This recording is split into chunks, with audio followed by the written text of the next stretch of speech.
Hi friends, ఈరోజు fish special. Fish ఏంటంటే తవా fry చేస్తున్నాను.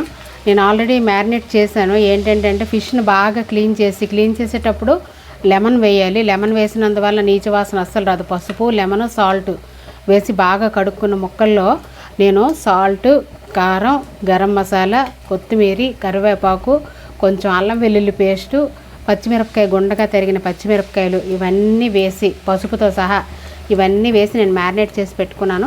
మ్యారినేట్ చేసిన వీడియో ఆయిల్లో వేసాను.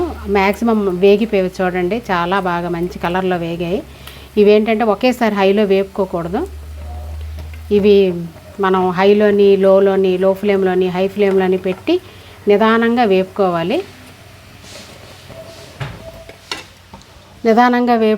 అప్పుడే మనకి చేప అనేది లోపల వరకు ఉడుకుతుంది. గాబరపడి మనం హై ఫ్లేమ్లో పెట్టి వేపిస్తే మాత్రం చేప లోపల ఉడకదు. ఇది సవడండి. ఇది సవడ చాలా బాగుంటుంది. మరి కొరమేన అంటారేమో, మా సైడ్ దీన్ని సవడే అంటాం. ఇది ముళ్ళు లేకుండా చాలా చక్కగా ఉంటుంది. కాస్ట్లీ ఫిష్ ఇది, బాగుంటుంది. చిన్నపిల్లలు కూడా ఈజీగా తినేయచ్చు. ముళ్ళు అంటే అస్సలు ఉండవన్నమాట. అది దీని ప్రత్యేకత. చాలా బాగుంటుంది ఫ్రెండ్స్. ప్రిపరేషన్ అయిపోయింది. ఇది తవా ఫ్రై. ఇది మీకు డీప్ ఫ్రై చేసేటప్పుడు ఇంకో వీడియో పెడతాను.